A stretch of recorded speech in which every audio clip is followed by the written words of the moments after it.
Quelle fut l'attitude des gens de Kiriath Jéarim à l'égard de l'arche? Les gens de Kiriath Jéarim vinrent et firent monter l'arche de l'Éternel. Ils la conduisirent dans la maison d'Abinadab sur la colline et consacrèrent son fils Élasar pour garder l'arche de l'Éternel.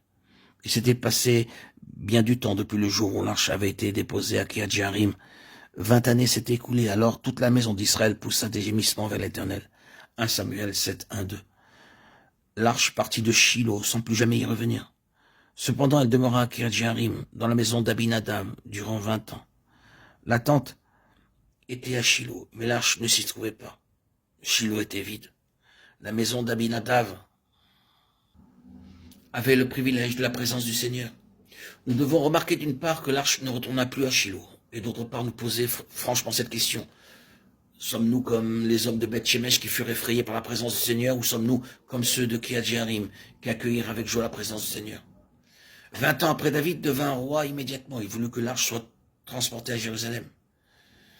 David tint un conseil avec les chefs de milliers et de centaines, avec tous les princes, et David dit à toute l'assemblée d'Israël: si vous le trouvez bon et si cela vient de l'Éternel notre Dieu, envoyons des messagers de tous côtés vers nos frères qui restent dans toutes les contrées d'Israël, et aussi vers les sacrificateurs et les Lévites dans les villes où sont leurs banlieues, afin qu'ils se réunissent à nous et menons auprès de nous l'arche de notre Dieu, car nous ne nous en sommes pas occupés du temps de Shaül. 1 Chronique 13, 1, 3. Il était juste et bon que David désire introduire l'arche de Dieu à Jérusalem. Mais comment lui et le peuple firent-ils cela? David et toute la maison d'Israël jouaient devant l'Éternel de toutes sortes d'instruments de bois, de cyprès, des harpes, des luttes, des tambourins, des sistres et des cymbales. Lorsqu'ils furent arrivés à l'ère de Nachon, Uza étendit la main vers l'arche de Dieu et la saisit parce que les bœufs la faisaient pencher.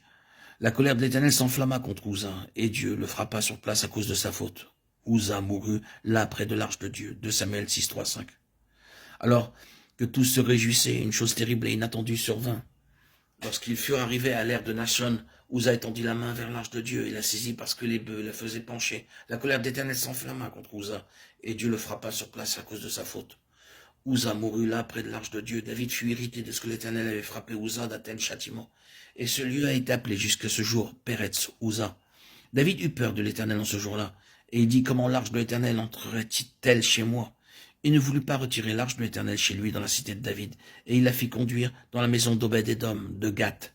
L'arche de l'Éternel resta 3 mois dans la maison d'Obed-Édom de Gath, et l'Éternel bénit Obed-Édom et toute sa maison. 2 Samuel 6, 11. David ne rechercha pas pourquoi les bœufs avaient trébuché. Au lieu de cela, il refusa de porter l'arche dans la cité de David, simplement parce que Uza avait été frappé. Remarquons que la maison d'Obed-Édom accueillit avec joie l'arche. C'est pourquoi sa maison fut bénie abondamment par Dieu.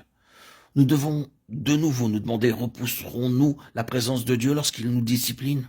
Ou à l'exemple de la maison d'Obed-Édom, serons-nous accueillants à l'égard de sa divine présence?